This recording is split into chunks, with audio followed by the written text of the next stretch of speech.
ស្រឡាញ់គឺជាអ្វី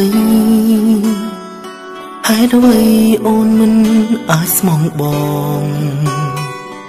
ឬការស្រឡាញ់មួយនេះមិនពាក់ព័ន្ធបេះដូងអូនទើបអូនមិនអាចស្រឡាញ់បើអូនតាំងចិត្តស្រឡាញ់គេហេតុអ្វីធ្វើជាសង្សារបងស្រឡាញ់យកគួរបងស្មានថាជារឿងបេះដូងធានពិតនៅក្នុងចិត្តអូនមានគេហើយបើសិនជាការស្រឡាញ់មួយញញគ្រាន់តែយកគូហេតុអ្វីអូនដាក់សំណួរឲ្យបងស្រឡាញ់ធ្វើអ្វីព្រោះគ្រប់ទង្វើអូនឲ្យបងស្រឡាញ់ស្រីហើយគិតថាស្រីអូនក៏ស្រឡាញ់បងដែរអូនស្រឡាញ់គេហេតុអ្វីអូនមិនប្រាប់បងអូនស្រឡាញ់បងគឺដើម្បីតែស្គាល់គេជ្រុលខ្លួនធ្វើមនុស្សស្មងមិនចង់លះមងស្នេហ៍ឬព្រោះគេទើបអូនធ្វើជាស្រឡាញ់បងយកគួ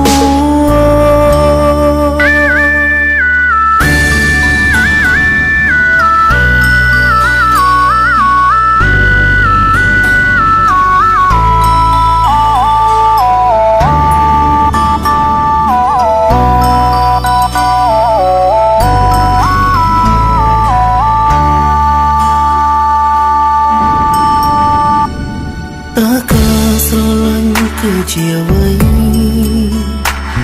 ហេតុអ្វីអូនមិនអាចស្មងបងឬការស្រឡាញ់មួយនេះមិនពាក់ព័ន្ធបេះដូងអូនទើបអូនមិនអាចស្រឡាញ់បើអូនតាំងចិត្តស្រឡាញ់គេហេតុអ្វីធ្វើជាសង្សារបង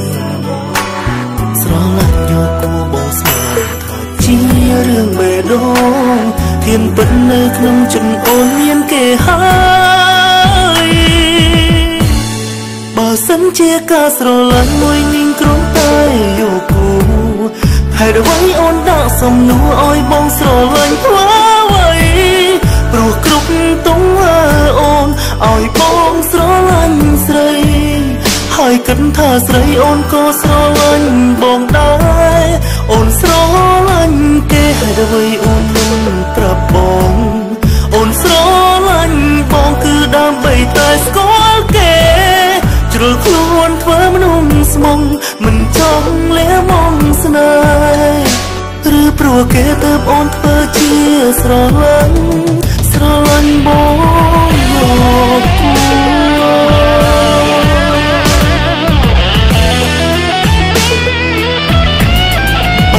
ជាការស្រឡាញ់មួយញញគ្រាន់តែយកគូ